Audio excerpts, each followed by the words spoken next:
Madalas ba po sumasakit ang dibdib nyo? Alam nyo ba ang chest pain? Yan ang pangunahing dahilan bakit nadadala ang pasyente sa emergency room sa hospital. Yan ang pinakamaraming consult, di ba? Pero ngayon, magbibigay ako ng tips para malaman ninyo kung delikado ba yung chest pain o hindi. Kasi hindi naman pwede punta kayo ng punta sa emergency room. Gastos tayo ng gastos ng 2,000, 3,000 or more, di ba?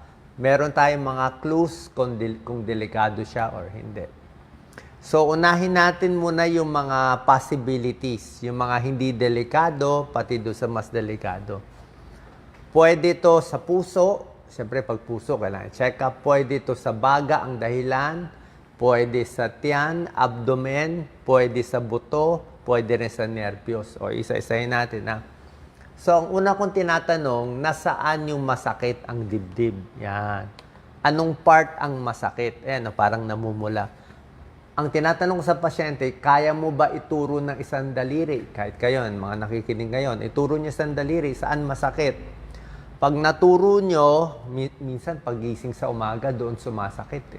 So, pag naturo mo na isang daliri, ayan, sasabihin niya, Dok, dito masakit o dito masakit Basta naturo ng pasyente, malaking tsansa, hindi na yan delikado. Kasi naturo mo So, pag tinuro mo, buto yung tinuro mo. Diba? So, most likely, costochondritis, muscle pain yan. Kasi tinuro mo, sabi mo dito, pag dinidiin ko, masakit. So, walang kabagay-bagay yon. So, pamparelax lang, kinakaban, baka nadaganan mo, o baka lagi ka nakakuba, costochondritis, hindi yan delikado, walang gamot. Yan, costochondritis. Sa buto ang masakit. Kasi sa puso, ibang usapan yan. Pag puso ang sumakit, hindi mo matuturo Wala naman yung puso sa labas Nasa loob. So, pag sa puso, sasabihin niya, parang nandyan, Dok, di ko maturo So, yan. Pag naturo, okay lang. Number 2, panic attack ba o heart attack? Yan. Halos kamukha. Ayan, pareho yung mukha ng heart attack sa panic attack. Anong difference? Ang panic attack, usually ang chest pain, medyo matulis. Matulis siya.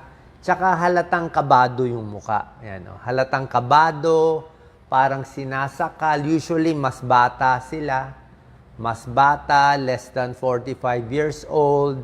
Wala namang high blood, basta sumasakit lang ang dibdib bigla. Yan, panic yun, may nervyos. Laging tumatawag sa'yo, may problema, laging stress, panic attack yun. Pag heart attack, ibang klase. Yan, Pag panic attack, na phobia, na stress, may problema, matulis. Matulis, parang sharp. Pinapawisan, parang mamamatay na siya, isip niya may mangyayari. Makita mo sa mukha, ako sa mukha pala kita Iba yung mukha ng panic attack. Iba yung mukha ng heart attack. Panic attack, parang dilat yung mata. Dilat yung mata, parang alam mong kabado nervyos. Ang heart attack, hindi siya dilat. Parang siya nakakunot na talagang parang may masakit talaga. Tsaka ang heart attack usually may edad, baka may high blood, may diabetes, tapos yung sakit ng dibdib, mga 5 to 15 minutes, mabigat. Pwede umabot sa kaliwang kamay, sa lower jaw, o dito sa kaliwa. At hindi niya matuturo. Tsaka yung heart attack, usually 5 to 15 minutes lang ang sakit. Ganun lang. 5 to 15 minutes, tapos nawawala. Pag tumuloy ng 30 minutes, heart attack na yun. So, yan po, ang difference. Pag panic, nervyos yan, panic siya. Panic. Tsaka mas bata, mas bata. Ngayon, so alam nyo na, muscle pain, costochondritis, panic attack, di ba? Mga ganyan, hindi talaga naman kailangan talaga magpa-check up sa doktor. Usually, paulit-ulit lang yan. Ngayon, paano natin malalaman kung may sakit sa puso na kailangan dalhin sa ospital? Meron tayong guidelines. Maganda tong guidelines na to Pag 0 ang number, ibig sabihin, halos walang chance na sakit sa puso. 0 Pero pag 1 or 2, may chance. May scoring tayo, may scoring. Okay? Ano yung chest pain niya? Tulad na sinabi ko, kung parang tumutusok-tusok lang, 0 yan. Not suspicious. Pero kung mabigat, 5 to 15 minutes, napagod, sumakit, 2 points yun. Sa ECG din, actually ang ECG, 50% lang siya effective pero may tulong na rin. Pag normal ang ECG, medyo malamang hindi, 0. Pag may abnormal sa ECG, marami ng barado. Pero nililinaw ko lang, may mga taong may sakit sa puso bilang internist at cardiologist, alam ko po yan, basta yung bara niya mga isang ugat o hindi ganun kabara, normal pa ECG. Kaya sa akin, kahit normal ang ECG, basta may risk factor. Mamaya papakita ko risk factor.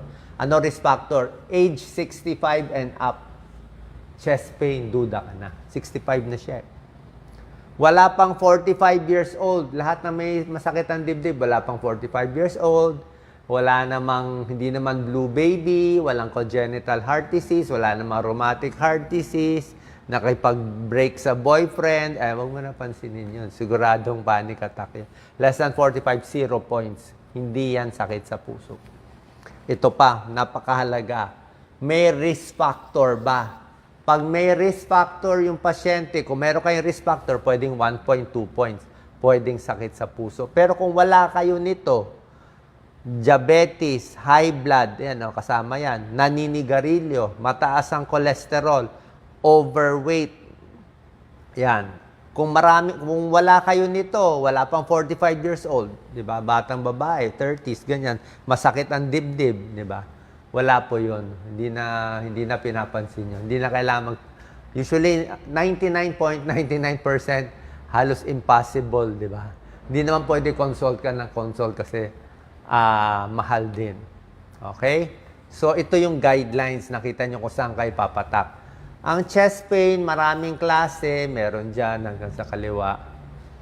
Tulad na sinabi ko na sa inyo, 5 to 15 minutes. Pag napagod, umakyat ng LRT, sumakit ang dibdib. Yun, pang heart yun.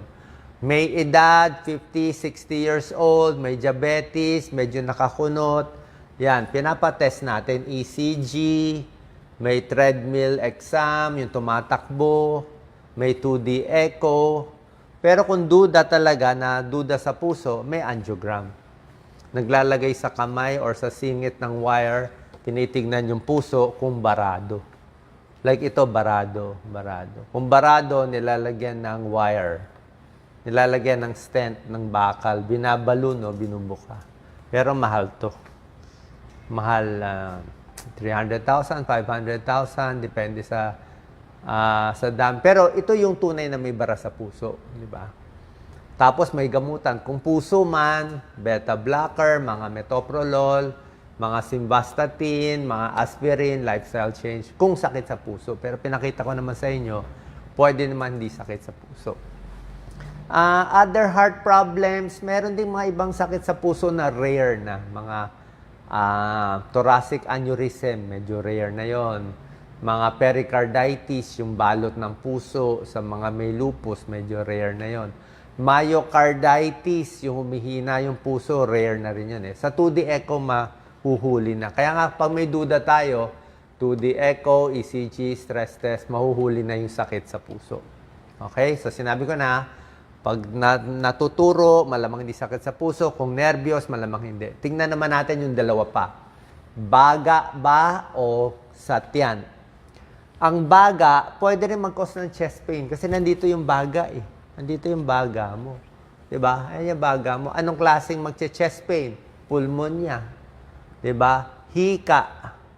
O may problema sa baga, nag-collapse yung lungs, may infection, may tubig sa baga, pwede rin yun. At bukod pa sa chest pain, titignan mo rin yung dibdib. Kasi mamaya nasa balat pala. O malay mo, may rashes pala siya dito. Meron siyang herpes zoster. May ganun pasyente ako dati. Na-admit heart attack. Pagbukas ng baro, puro rashes, herpes zoster pala. So, namali yung diagnosis. So, pwedeng balat, pwedeng chest. Yan. Pag sa baga, may ubo, may plema, may huni, hirap huminga, more baga signs yan. So, x-ray naman yan.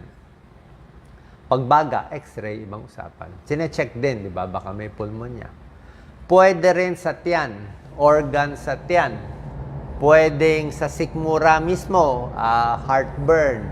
GERD, acid reflux, acidic, ulcer, ayan o, maasim man siya, no? Parang maasim. Diba? Pag-ubo, masakit dito sa lalamunan. Bakit? Bakit yan ang symptoms ng acid reflux? Ito ang tiyan natin. Ayan, no? Ito ang esophagus natin. Ito ang dibdib natin. Ito ang puso natin. So, pag masakit ang heartburn, pag ito acidic ka, kala mo puso. Pag masakit dito sa esophagus, sa lalamunan, kala mo rin puso. Eh, lahat yan masakit dibdib eh. Dibdib masakit. Yung pala tiyan pala. Pwede yun. Kaya nga, may mga ibang senyales na heartburn, nasusuka, maasim. Meron pa iba, pwede pa makabag.